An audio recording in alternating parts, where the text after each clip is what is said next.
नमस्कार। मैं रामानंद कुमार आप सभी को अपने टारगेट क्लासेस में स्वागत करता हूं। तो आज के हम इस क्लास में जानेंगे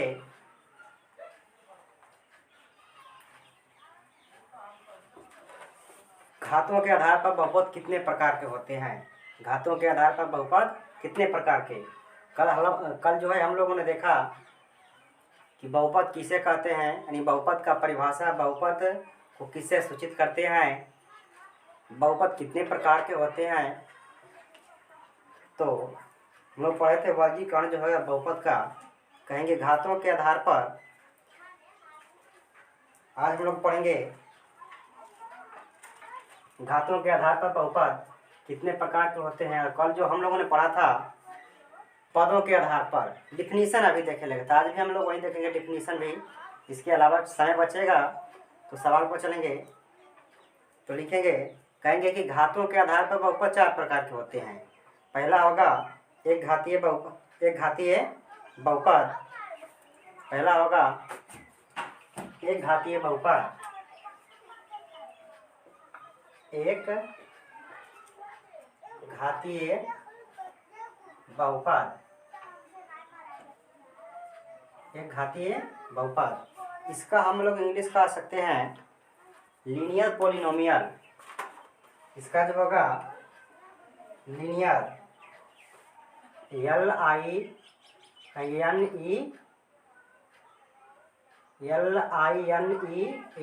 लीनियर पॉलिनोमियल, POLY, कहेंगे NONOMIAL,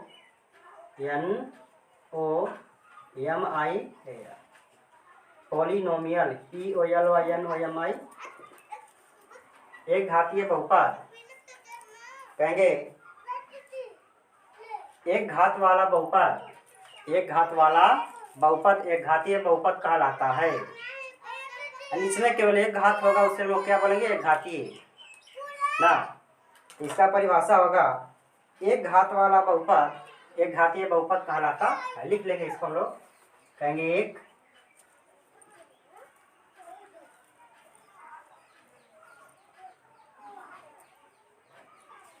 एक घात वाला बहुपद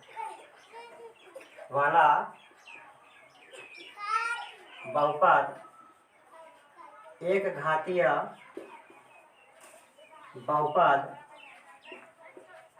बहुपद कहलाता, यानी कहेंगे जिसमें केवल एक घात होगा वही हमारे पास से घातीय बहुपद कहलाएगा।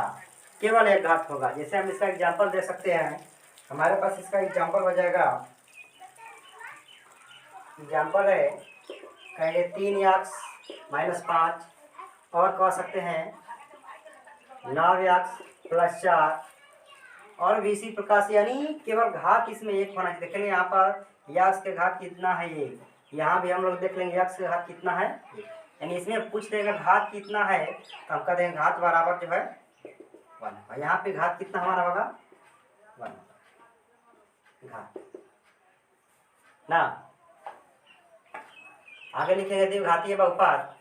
द्विघातीय बहुपद दूसरा होगा द्विघातीय बहुपद। इसका होगा क्वाड्रेटिक, QUADRATIC,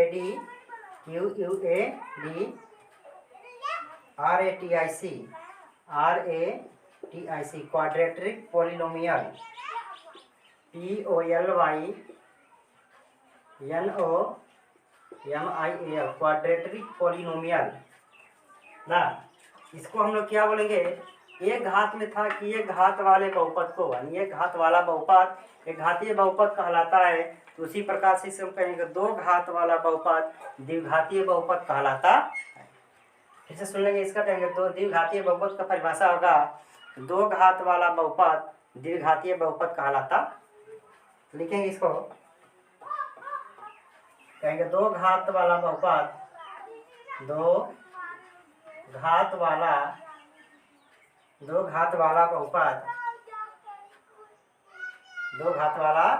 बहुपद द्विघातीय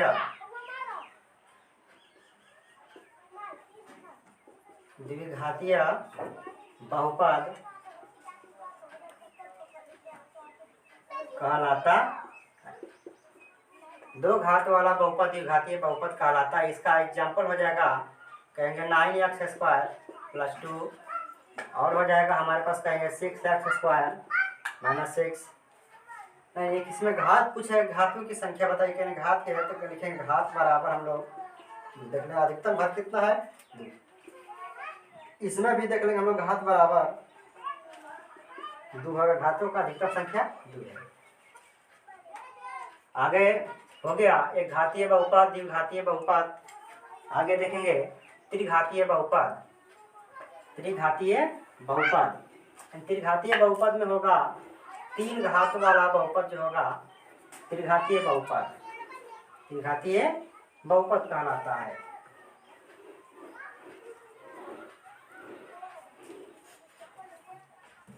त्रिघातीय बहुपद अगला लिखेंगे हम लोग त्रिघातीय बहुपद। तीसरा है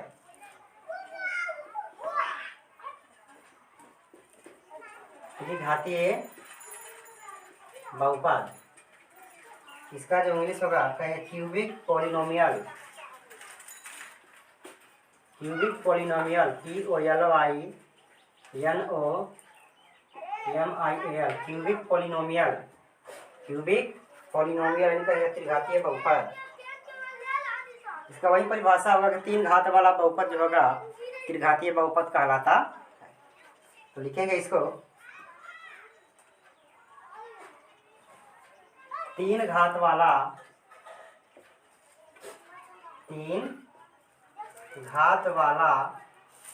बहुपद। 3 घात वाला बहुपद त्रिघातीय बहुपद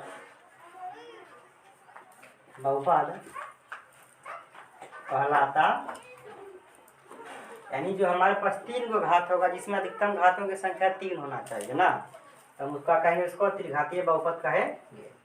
एग्जाम्पल इसका हो जाएगा, एग्जाम्पल हम लोग कह सकते हैं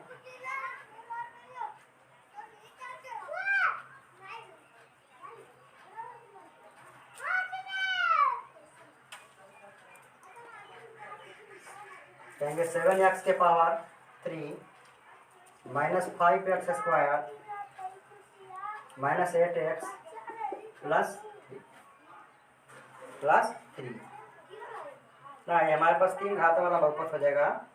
घातों की संख्या कितना है 3 ना। आगे भी और लेना चाहेंगे, हम कहेंगे 9x के पावर 3 +4x² +6x - ये हमारे पास देखना घातों का अधिकतम संख्या कितना है तो 3 है। कितना है 3 है। आगे लिखेंगे चौथा शून्य बहुपद। चौथा जो हमारे पास होगा शून्य बहुपद इसको कहेंगे zero polynomial zero polynomial POLYNOMIAL कहेंगे जीरो पॉलिनोमियल। इसका परिभाषा होगा यदि किसी बहुपद के सभी गुणांक शून्य हो, यदि किसी बहुपद के सभी गुणांक शून्य हो तो वह शून्य बहुपद कहलाता है। लिखेंगे इसको यदि किसी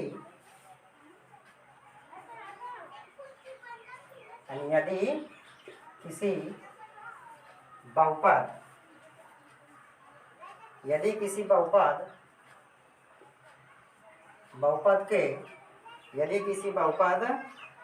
के सभी गुणांक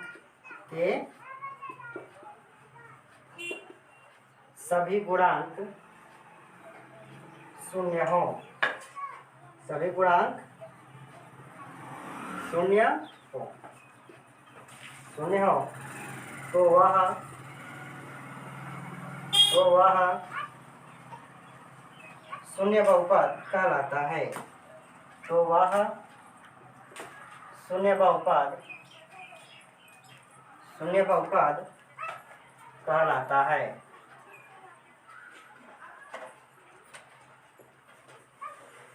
कहलाता यानी केवल इसका गुणांक शून्य होना चाहिए। कह सकते हैं इसका एग्जाम्पल जो होगा कहेंगे 0 यक्स के पावर 4, यानी गुणांक यहाँ पर शून्य होना चाहिए। 0 यक्स के power 4 minus 0 x square plus 0, यानी सभी जो इसका गुणांक देख लेंगे यहाँ पर। यक्स का जो गुणांक है 0 है, यक्स के पावर 4 का गुणांक क्या है 0 है, यक्स स्क्वायर का गुणांक क्या है जी 0 है। तो हमारे पास कहेंगे शून्य बहुपद का परिभाषा, यदि किसी बहुपद के सभी गुणांक शून्य हो तो वह शून्य बहुपद कहलाता है। जैसे देख लेंगे यक्स के पावर 0 का जो गुणांक है शून्य है, यक्स स्क्वायर का जो गुणांक हुआ क्या है शून्य है ना। ये हमारे पास शून्य बहुपद का परिभाषा हो गया। अब देखिए इसको, तो हम लोग अभी तक से जाने पद के आधार पर बहुपद कितने प्रकार के होते हैं, 3 प्रकार के। घातों के आधार पर बहुपद 4 प्रकार के, चारों को हम लोग जान लिए। अब थोड़ा चलते हैं हम लोग सवाल पर।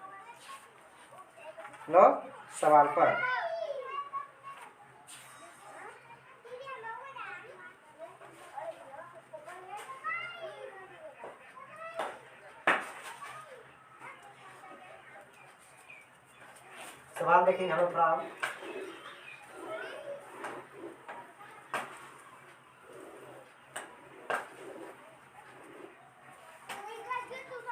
सवाल है पर लिख लेंगे, कहेंगे निम्नलिखित पर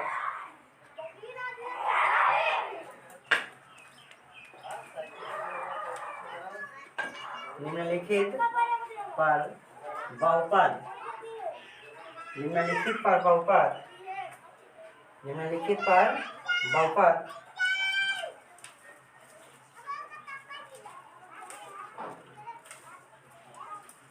कहेंगे 5x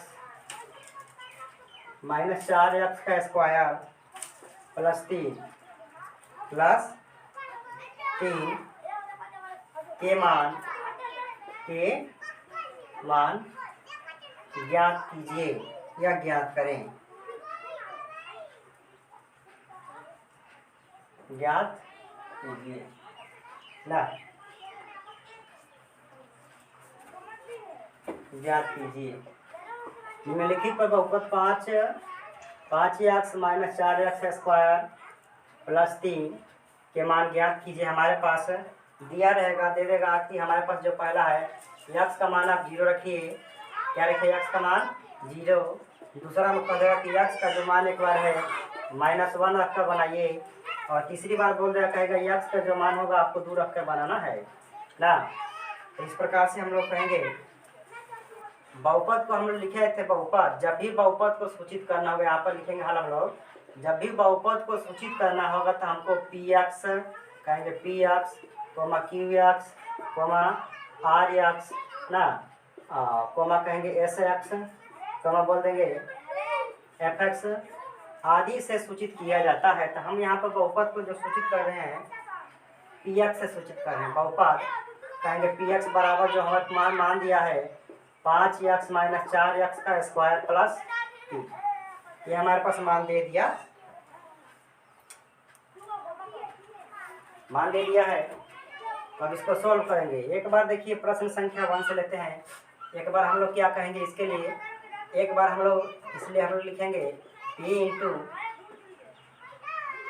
लिख लेते हैं यहाँ पर कि x बराबर 0 लेने पर, x बराबर 0 लेंगे तो क्या होगा हमारे पास, रख लेंगे बहुपद px। अब यहाँ पे x के जगह पर हम लोग 0 रखेंगे, x से हमारे इसके जगह पर 0, यहाँ पे देखेंगे 0 होगा, जहाँ x था वहाँ पर 0 लिए कहेंगे 5 x के जगह पर क्या रखेंगे जी 0, यहाँ पे गुणक से हम तो गुणा कर लेंगे -4, x का मान कितना है 0 का स्क्वायर कितना हो तो 0 ही होगा, प्लस 3, यानी कहेंगे 5 में 0 का गुणा हमारे पास 0 होगा, -4 कहेंगे 0 का जो स्क्वायर होगा हमारे पास 0 ही होगा, और 0 में 4 का गुणा होगा क्या होगा जी तो 0 हमारे पास, प्लस 3।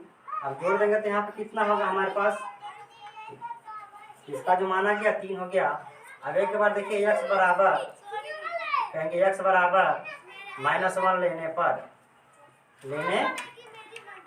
लेते हैं इसको, कहेंगे p इंटू -1 बराबर 5 गुणे -1। देख लेंगे यहाँ पर इससे ना -4 इंटू -1 का स्क्वायर प्लस 5 में का गुणा हमारे पास 5 होगा, लेकिन माइनस है तो माइनस होगा।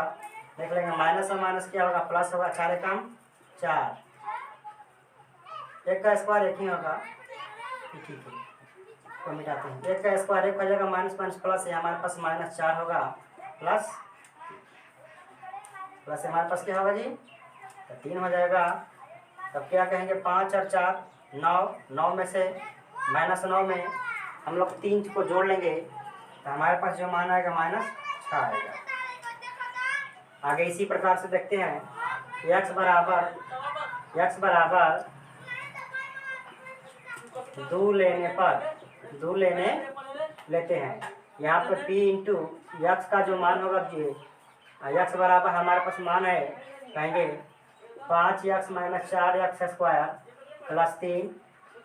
यहाँ पर p इंटू x का जो मान लेंगे हम अब 2 रखेंगे, कहेंगे 5 x के जगह पर 2 गुणा 2 होगा -4 इंटू 2 का स्क्वायर 3 होगा। कहेंगे 5 गुना के 10 होगा -2 गुना के 4 4 में 4 चौके 16 प्लस 3 10 3 कितना होगा 13। कहेंगे 10 और 3 13 होगा, 13 - 16 घटेगा तो हमारे पास -3। तो इस प्रकार से देखिए यदि हमको कहेगा मान ज्ञात कीजिए तो हम मान भी इस तरह से ज्ञात कर सकते हैं। मान रख करके देख लेंगे हमारे पास क्या मान सेटिस्फाइड होता है कि नहीं होता है। ओके, तो मिलेंगे हम लोग अगले वीडियो में, तब तक के लिए जय हिंद।